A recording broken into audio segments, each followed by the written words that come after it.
Well, hello there, everyone. How y'all doing today? It's September 26th. It's a Monday of the year 2022. Hopefully, doing well. Hang on just a second. Yeah, we're just back from another trip. Got home about, I guess, at 1:30, maybe pushing 2 a.m. this morning. And I was up at, I think, 7 a.m. this morning. Probably went to bed pushing 3 a.m. Anyway, what did I get? I just can't sleep as long as I could when I was younger. Anyway, hopefully doing well. We've been prepared. I look a little sweaty, probably, don't I? We got a hurricane coming our way. It's life, Southwest Florida.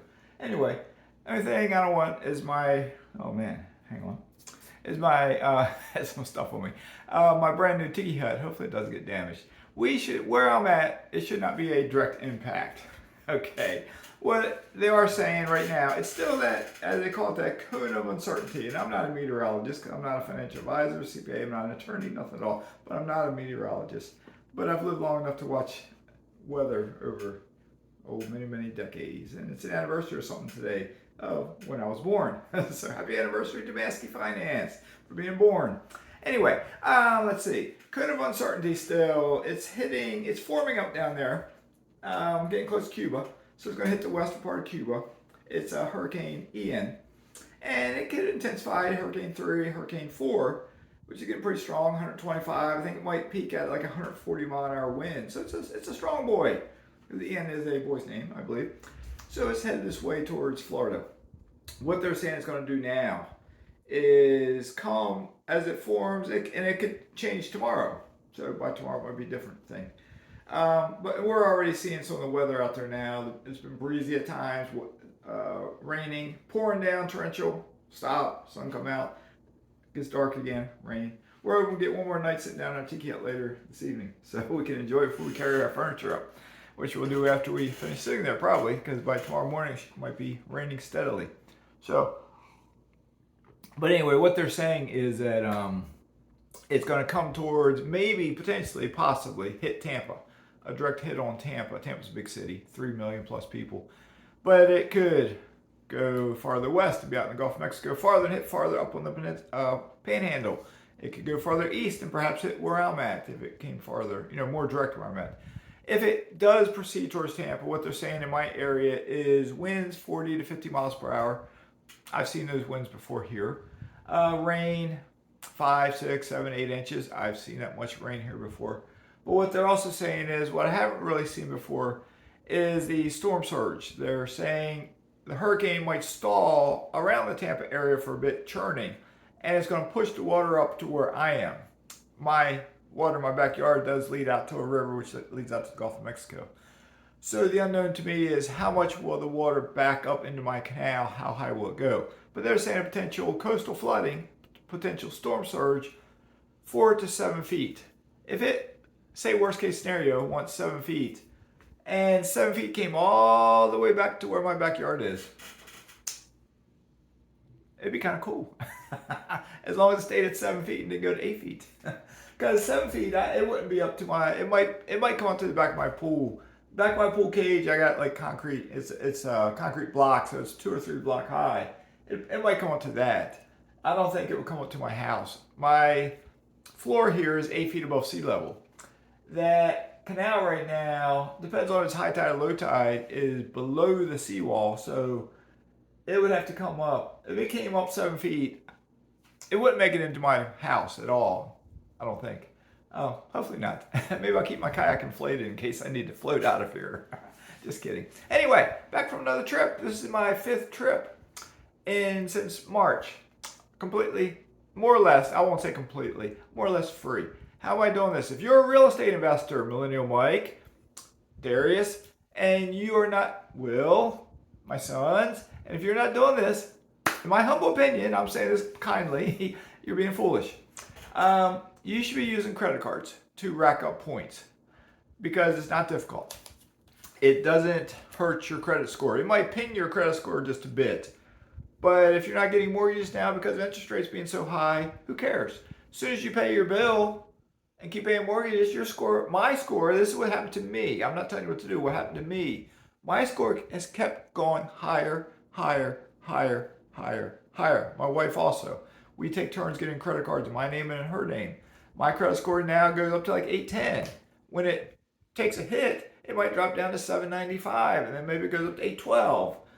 Okay, that's what credit cards do for me. They're helping me out. I have traveled for free to Marco Island, Florida, back in March. Stayed 3 nights in a Hilton resort. All my food was free. My lodging was free. I did even my gas. I got a $25 gas credit, so my gas was partially free. I then went to Amelia Island in April or May. That was paid for by Troy. You can watch a video of CEO Troy. He throws a great conference, great parties. Follow that with a trip to the country of Panama. Free round trip airplane tickets, first class tickets. Free lodging the entire time I was there. Free rental car the entire time I was there, and it was an SUV that I had. And a couple free meals. Then we had a trip to California, 8 days. Free round trip air tickets, airlines, economy, not first class. Free lodging the entire time I was there. And again, an SUV for a rental that was completely free. And a couple free meals, I think, in there just a bit, I believe. And then this last trip, I went back to my old stomping grounds up in Maryland. And I was up there left last Wednesday, made a video that day, and then came back 1:30, 2 o'clock this morning. While we were up there, we saw various family members that are still alive, because a lot of them are passed away. There's fewer and fewer to see each time I go. But I saw most of the ones I could see. We also saw a Baltimore Orioles game. I had what in the old days we called box seat tickets. I paid for them. And we sat 14 rows up behind the Oriole dugout, so we could see 14 rows up. You're pretty close to the field. You're probably, I don't know, 20, 25 feet from the field. Home plate, first base, real close to home plate, so we got close-up views. You might have seen the video I put up. It's funny how when I do videos on what I call fluff, they get so many views. It's over 1,500 views now. It's Mountain Time. It's a short. It's only 40 seconds long. That's why it gets so many views. The younger folks out there, and probably older folks too, have short attention spans. And they don't want to watch a 20-minute video. They don't want to watch a 12-minute video. They want to watch a minute or less video because they don't care about learning how to invest. They care about being entertained. All right. So go watch my Mountain Time video. Go watch my tortoise video. That has 1.8 thousand views. Or watch my educational ones. Fall asleep, but maybe you'll learn something about how to invest. Because all of us, any of you watching this, if you're not a millionaire by now, what are you doing wrong? Because if you start buying real estate, I guarantee you, the best that I can guarantee anything, which I can't, you should become a millionaire in a matter of time, all right? And if you're a real estate investor, you really need to be using credit cards to your advantage because you can pay contractors. I pay contractors at times. Even though I have property managers, I pay certain contractors with a credit card. It helps me to get my sign-up bonus. I might have a $3,000 sign-up bonus. Just buying groceries in a month, that's $500, buying gas and this and that. But if I got to pay an electrician $2,500, I'm there. I'm there. And then I get another credit card for the missus in about 3 months, and we do the same thing. And there's always something I can pay with my credit card.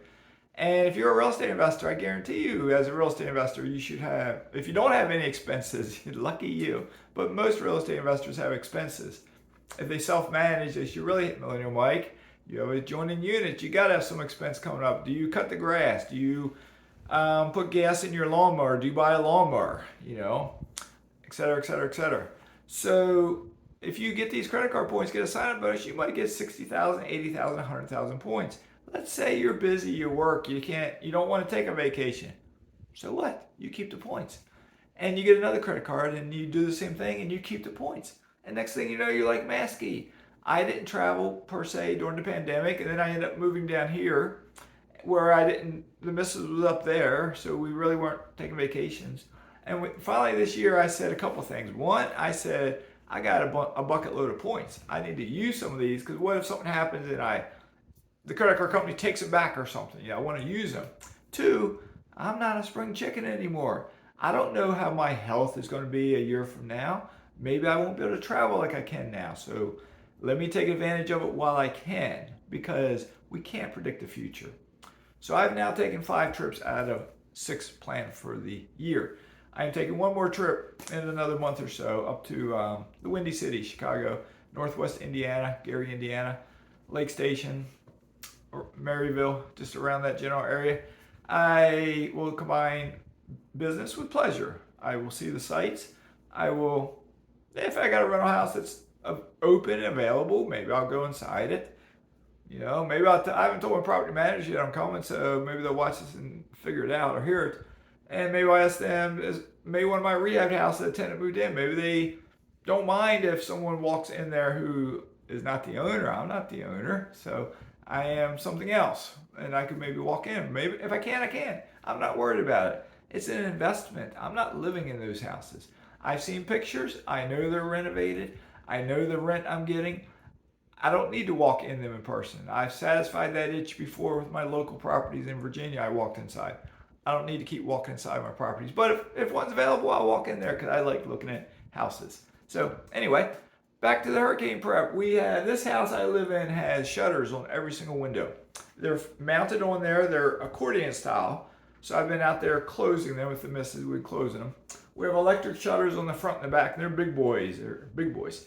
So if it starts getting windy tomorrow, maybe I'll start closing them. I don't think I'm going to put them all the way down.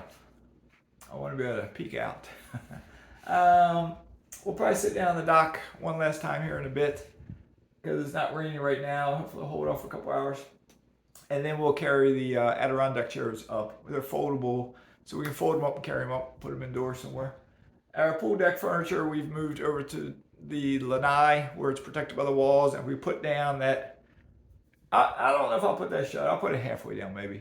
Maybe not tomorrow before I lose power, because if we may not lose power, but if winds are 40, 50 miles an hour, we might. So we shall see. Anyway, I will try to make a video tomorrow to keep you posted on the hurricane, and maybe I'll talk investing a little bit more. I talked a little bit about travel hacking this time. If you need any credit cards, Chase or American Express, my email is always in the description below. Shoot me an email. Let me know if you want a Chase card or American Express card. I think I can refer you to any American Express card. I think I can only refer you to the Chase cards I have. If you don't have a lot of money, you don't spend a lot, you want a very basic one, there's one. If they still got it, they still got the card, and I think they still got this as a sign-up bonus. It's a good card. It's the Chase Freedom Flex. It's a $500 minimum spend, and you get 20,000 points. And you'll get like 5x points every quarter on something. And this coming quarter, starting October 1st, is Walmart. So if we go to Walmart in the next 3 months, I'll tell the missus we will always use that Chase Freedom Flex, because for every dollar we spend, we get 5 points. I also have the Chase Sapphire Preferred, so when I feel like doing it, I will transfer the points from the Freedom Flex to the Chase Sapphire Preferred, because Chase Sapphire Preferred is 1.25 points per 1 point. It's worth more. But what I may do here sometime in the near future, I may downgrade my CSP, Chase Sapphire Preferred, and get a Chase Sapphire Reserve, which is a higher price card. And if I do that, then if I transfer points to that card, they're worth 1.5 points. So that's the best bang for the buck. So I can get the points with the Chase Freedom Flex and then transfer them to a card that gives me a higher reward. So anyway, this is getting long, and if you're like the majority of Americans, you have a short attention span, you're no longer here. So anyway, sorry I didn't make videos the past couple days. I was busy talking to my dad and some siblings and other folks and seeing an Oriole game, and I kept wanting to. I even took my little stand with me, but I just never did, except for recording It's Mountain Time when the monster, the beast, the big guy walked out onto the pitcher's mound from the bullpen. And when you see it in person, it's better than seeing it on TV, because those lights are flashing, the music's playing, folks are cheering, so it's kind of cool. So, all right, y'all stay safe wherever you're at, okay? If you're on the East Coast, batten down the hatches. If you're in Florida, batten down your hatches. If you're up in Georgia or South Carolina, Ian's coming, I think. So we'll see. All right, y'all take care. Stay safe. Mazske is signing out.